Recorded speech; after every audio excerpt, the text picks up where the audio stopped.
Hi friends, ரொம்ப நாள் கழிச்சு சிஎஸ்கே மேட்ச் வரப்போகுது. ஸோ இன்றைக்கி வந்து பார்த்திங்க அப்படின்னா சிஎஸ்கேயோட ஃபஸ்ட்டு மேட்ச்சு. ஸோ அதில் வந்து பார்த்திங்க அப்படின்னா நம்மளோட சிஎஸ்கே வந்து களம் இறங்குது. ஸோ எந்த மாதிரியான ஒரு சிச்சுவேஷனில் இருக்குங்கிறது நல்லாவே தெரியும். ஸோ வந்து பார்த்திங்க அப்படின்னா லாஸ்ட் இயரில் வந்து ரொம்பவே மோசமான சிச்சுவேஷன்லேருந்து இப்போ வந்து ஒரு புது பேட்சோட நம்ம வந்து களத்தில் இறங்குறோம் அப்படின்னு தான் சொல்லணும். ஸோ களத்தில் இறங்க போகிறது ஓப்பனர்ஸ் வந்து பார்த்திங்க அப்படின்னா டிசைடிங் ஃபேக்டர்ஸாக இருப்பாங்க. ஸோ எப்போவுமே பார்த்திங்க அப்படின்னா நம்மளுக்கு வந்து ஓப்பனர்ஸ் வந்து சூப்பராகவே பெர்ஃபார்ம் பண்ணுவாங்க. வேறு லெவலில் பெர்ஃபார்மன்ஸ் இருக்கும், அதில் எந்தவித டவுட்டுமே இருக்காது.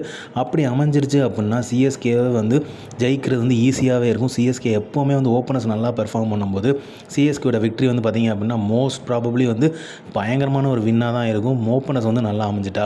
ஸோ அந்த மாதிரியான ஓப்பனர்ஸ் தான் சூஸ் பண்ணியிருக்காங்க சிஎஸ்கே. இப்போ ஆக்சுவலாக பார்த்திங்க அப்படின்னா ஆயுஷ் மாத்திரே தான் ஓப்பனிங் பண்ணுவார் அப்படிங்கிற எதிர்பார்க்கப்பட்டது சஞ்சு கூட. ஆனால் இப்போ வந்து பார்த்திங்க அப்படின்னா களமே மாறி இருக்குது. ப்ராக்டிஸ் மேட்ச்லேயும் சரி, நெட் மேட்ச்லேயும் சரி, எல்லாமே வந்து பார்த்திங்க அப்படின்னா சஞ்சு அண்ட் ருத்ரு தான் வந்து ரெண்டு பேருமே வந்து களத்தில் இறங்குறாங்க. ஸோ மோஸ்ட்டாக வந்து ஓப்பனிங் பேராக வந்து ருத்து அண்ட் சஞ்சுவாக தான் இருக்கும் அப்படிங்கிற எக்ஸ்பெக்டேஷன் இருக்குது. ஸோ அப்போ ஆயுஷ் மாத்திரை எங்கே போவார் அப்படிங்கிற கேள்வி வந்து எழுப்பப்படுது. ஸோ மேபி ஒன் டவுன் வரதுக்கு நிறைய வாய்ப்புகள் இருக்குது.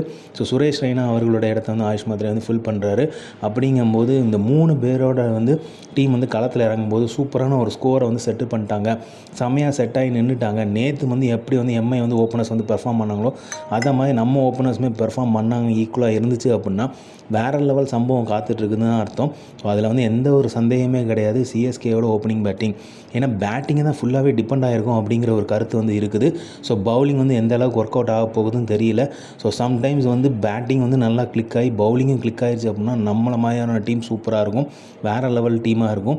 அதில் எந்த சந்தேகமே கிடையாது. ஸோ எல்லாருமே சொல்கிறது என்னென்னா பேட்டிங்கில் வந்து எக்ஸ்ட்ரா வந்து இப்போ வந்து ஒரு பார் ஸ்கோர் வந்து இருக்குது அப்படின்னா 200 இருக்குது அப்படின்னா 220 230 அடிக்க வேண்டிய சுச்சுவேஷனில் தான் வந்து சிஎஸ்கே இருக்குது அப்படிங்கிறாங்க. ஏன் பார்த்தீங்க அப்படின்னா பவுலிங் வந்து கொஞ்சம் வீக்காக இருக்கதா கன்சிடர் பண்ணுறாங்க. ஸோ அதனால் வந்து பேட்டிங்கில் தான் ஃபுல்லாகவே டிபெண்ட் ஆகிருக்கு. ஸோ இந்த ஃபஸ்ட்டு 3 ஆர்டர் பேட்ஸ்மென்ஸுமே வந்து பார்த்திங்க அப்படின்னா அந்த டாப் ஆர்டர் வந்து செம்மையாக பெர்ஃபார்ம் பண்ணிட்டாங்கன்னா வேறு லெவலில் இருக்கும். சம்பவம் காத்துட்ருக்குன்னு தான் அர்த்தம். அந்த அளவுக்கு வந்து பெர்ஃபார்ம் பண்ணுறதுக்கு வெயிட் பண்ணிகிட்டு இருக்கோம். ஸோ அதுக்கப்புறம் பார்த்திங்க அப்படின்னா சிவம் துபே இருக்கிறாரு. அதுக்கப்புறம் வந்து ஒவ்வொருத்தராக இறங்கும்போது அவங்களோட பெர்ஃபார்மன்ஸ் வந்து காட்டுவாங்க. ஸோ இவங்கெல்லாம் வந்து காட்டும்போது வேறு லெவலில் வந்து ஸ்கோர் செட் ஆகும் அப்படிங்கிறது தான் தாட் ப்ராசஸ். ஆனால் இப்போ பார்த்திங்க அப்படின்னா டெவால் பிராவிஸ் வந்து இருப்பாரா டீமில் அப்படிங்கிறது கேள்விக்குறியாக இருக்குது. தலை தோனி இருக்க மாட்டார் அப்படிங்கிறது நம்ம ஏற்கனவே பார்த்துருந்தோம். ஸோ இவங்க 2 பேருமே இருக்க மாட்டாங்க அப்படிங்கிறது ஷாக்கிங்காக தான் இருக்குது. ஸோ தலை தோனி அவர்கள் வந்து இந்த வீக்கு ஃபுல்லாக 2 வீக்ஸ் வந்து இருக்க மாட்டார் அப்படிங்கிற நியூஸ் வந்து வந்துட்டு இருக்குது. சிஎஸ்கேட்டேருந்து அஃபீஷியல் ஸ்டேட்மெண்ட்டே வந்து அனௌன்ஸ் பண்ணியிருந்தாங்க தலை தோனி இருக்க மாட்டார் அப்படிங்கிறது. ஏன்னா அவருக்கு வந்து இன்ஜுரி ஏற்பட்டிருக்கனால இருக்க மாட்டார் அப்படிங்கிறது. இப்போ ஒரு ஷாக்கிங்கான மேலும் ஒரு நியூஸ் பார்த்திங்க அப்படின்னா டெவால் பிராவிஸும் இருக்க மாட்டார் அப்படிங்கிற மாதிரி சொல்லப்படுது. அவருக்கும் வந்து இன்ஜுரி இருக்கிறதுனால ஃபஸ்ட்டு 2 மேட்சஸ் வரமாட்டாங்க அப்படிங்கிற மாதிரி நியூஸ் பரவலாக வந்துட்டு இருக்குது. இந்த மெயின் டைமில் பார்த்தீங்க அப்படின்னா சிஎஸ்கே சிஇஓமே வந்து அதை கன்ஃபார்ம் பண்ணியிருக்கதா சொல்லப்படுது.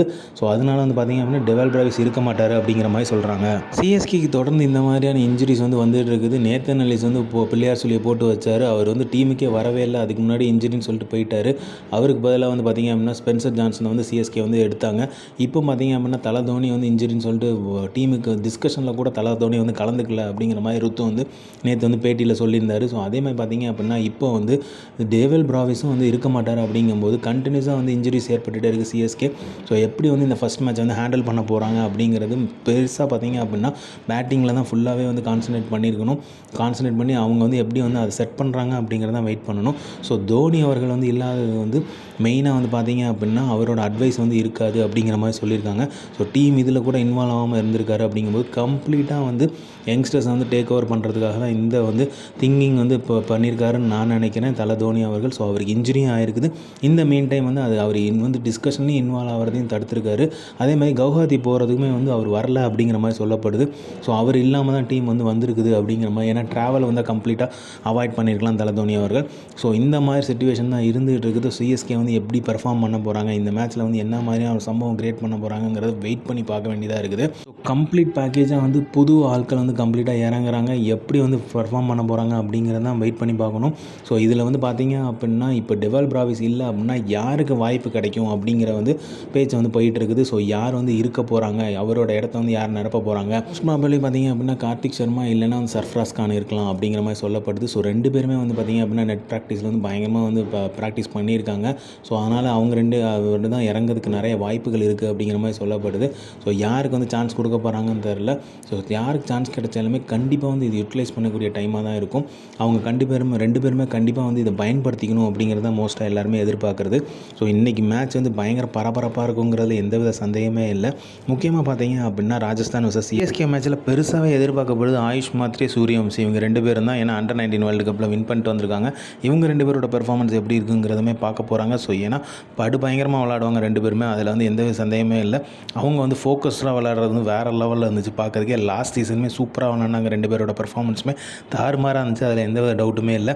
ஸோ சிஎஸ்கே வந்து கம்ப்ளீட் பேக்கேஜாக பேட்டிங்கில் வந்து இறங்கி அடித்தாங்க அப்படின்னா வேறு லெவல் ஸ்கோரை வந்து எதிர்பார்க்கலாம் அப்படிங்கிற மாதிரியும் சொல்லப்படுது.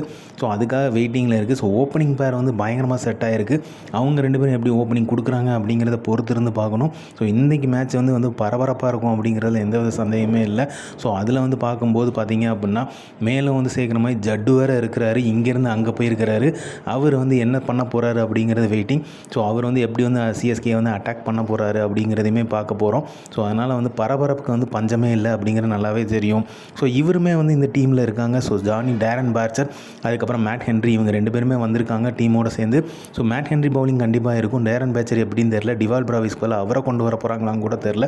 ஏன்னா அவருமே வந்து டீம் ஸ்குவாடு கூட இன்றைக்கி வந்து கவுஹாத்திக்கு வந்திருக்காரு. ராஜஸ்தான் டீமில் முக்கியமாக பார்க்க வேண்டியதுன்னா ஜட்டு அண்ட் சூரியவம்சி தான். கேப்டன் வந்து ரியான் பராக்கா இருக்கிறாரு.